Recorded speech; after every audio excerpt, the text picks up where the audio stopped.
IPL কে কেন্দ্র করে, মুস্তাফিজের থাকা না থাকাকে কেন্দ্র করে যে ধরনের একটা জটিলতা তৈরি হয়েছে আপনারা সবাই জানেন, সেই জটিলতার ফল শেষ পর্যন্ত, সেই ঢেউ শেষ পর্যন্ত আছড়ে পড়েছে টি-20 বিশ্বকাপে। বাংলাদেশের অংশগ্রহণ নেই। পাকিস্তান অংশগ্রহণ করলেও ভারতের বিপক্ষে খেলবে না। পর স্টেজে গেলে, ফাইনালে গেলে তারা আসলে ইন্ডিয়ার বিপক্ষে ম্যাচেস গুলো খেলবে কি খেলবে না সেই ব্যাপারটা এখনো ক্লিয়ার না। তবে গ্রুপের যেই ম্যাচটা তারা ইন্ডিয়ার এগেনস্টে খেলবে না, সেই এক ম্যাচ না খেলার যে ডিসিশন, তাতেই আইসিসির যে কাঠামো রয়েছে, আইসিসির যে প্রোগ্রাম রয়েছে, আইসিসির যে আর্নিং রয়েছে, প্রত্যেকটাতে বড় ধরনের সুনামির ধাক্কা পড়েছে।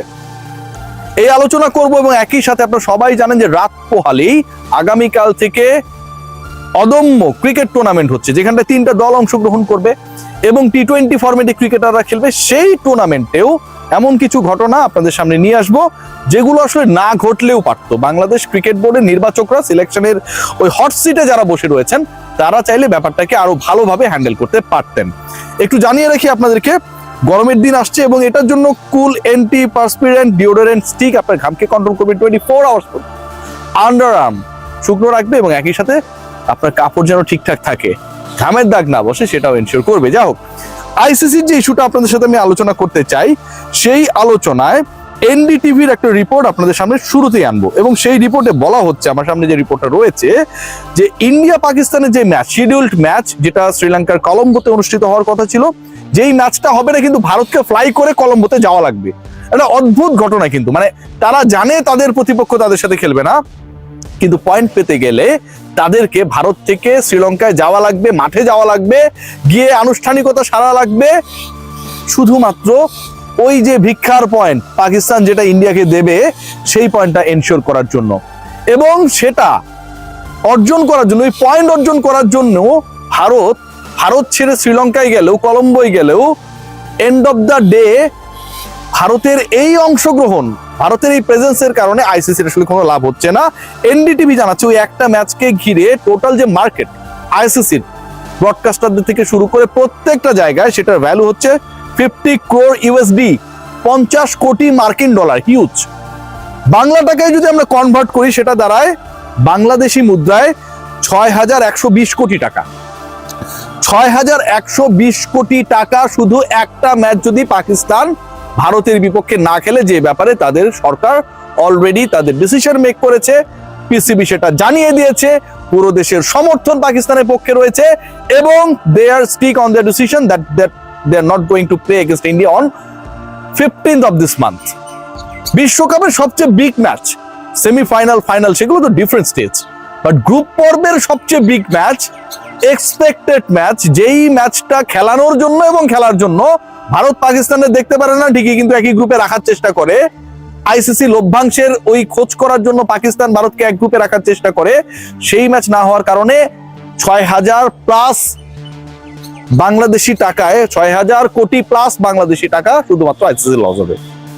বাংলাদেশের যে ম্যাচ বর্জন, সেটার জন্য প্রায় 300 কোটি প্লাস লস। মানে বাংলাদেশের বর্জন এবং পাকিস্তানের বর্জন, এন্টায়ার টুর্নামেন্ট থেকে বাংলাদেশের না খেলা এবং ভারতের বিপক্ষে পাকিস্তানে না খেলা, এই 1-1-2 করলে টোটাল 6500 কোটি বাংলা টাকা আইসিসি লস। বুঝতে পারছেন কি একটা বাটে রয়েছে? 9 কোটির মুস্তাফিজের রেসটা গিয়ে পড়েছে কোথায়, যেটা কোনো ভলিউমে, কোনো কিছু দিয়ে, কোনো রিপ্লেসমেন্ট, ওখানটা স্কটল্যান্ডকে দিয়ে আপনি রিপ্লেস করে কোনোভাবেই এটাকে জাজমেন্ট করতে পারবেন না। এবং Pakistan is not going to play the match against India in the group stage. পরের ম্যাচেসগুলো যদি হয়, সেগুলোতে যদি না খেলে, মানে নেক্সট রাউন্ডে, সেমিফাইনালসে, ফাইনালসে, তাহলে আইসিসির লসে আপকামিং ওয়ার্ল্ড কাপ করতে হবে।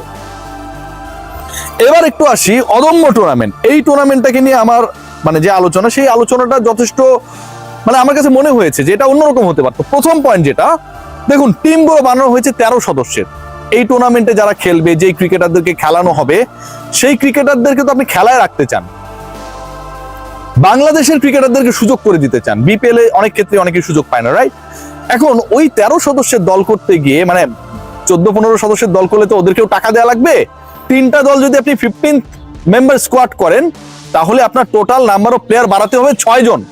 এই 6 জন ক্রিকেটারকে পে করার টাকা বাংলাদেশ ক্রিকেট বোর্ডে ভাবখানা দেখে মনে হয় নাই। 13 সদস্যের দল করা হয়েছে। সাব্বির রহমান রুম্মান এই দলে নাই, কোনো দলে নাই। স্ট্যাটাস দিয়েছিলেন যে আমি আসলে কারো, অনেকটা বাংলা কথায় বলে যে মানে থাকে না যে তল্পি বাহকের কাজ করি না, পা চাটি না, তেল মেরে আমাকে দলে রাখবেন স্যার, এই কাজটা করি না। সাব্বির রহমান রুম্মানের ভালো খারাপ মিলিয়ে বিপিএল গেছে। আপকামিং যে টুর্নামেন্টটা হচ্ছে সেখানটায় 40 জন ক্রিকেটার রয়েছে, দেশীয় ক্রিকেটার যারা টি-20 খেলবে। এখন এই 40 জনের মধ্যে বাংলাদেশের ক্রিকেটার সাব্বির রহমান রুম্মান কি পড়ে না? আপনি তাকে রাখলেন না। এর আগের বিপিএল শেষেও সাব্বিরকে কোথাও কোনোভাবেই সুযোগ দেওয়া হয়নি।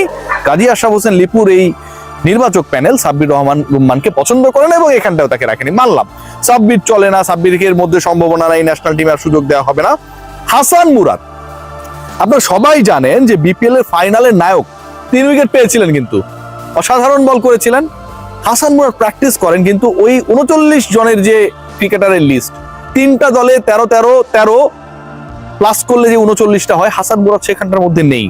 এবং এটাও কিন্তু যথেষ্ট পীড়াদায়ক। মানে একজন ক্রিকেটার ভালো করেছে, ফাইনালের মতো স্টেজে ভালো করেছে, সেই ক্রিকেটারকে আপনি আপনার দলে রাখছেন না।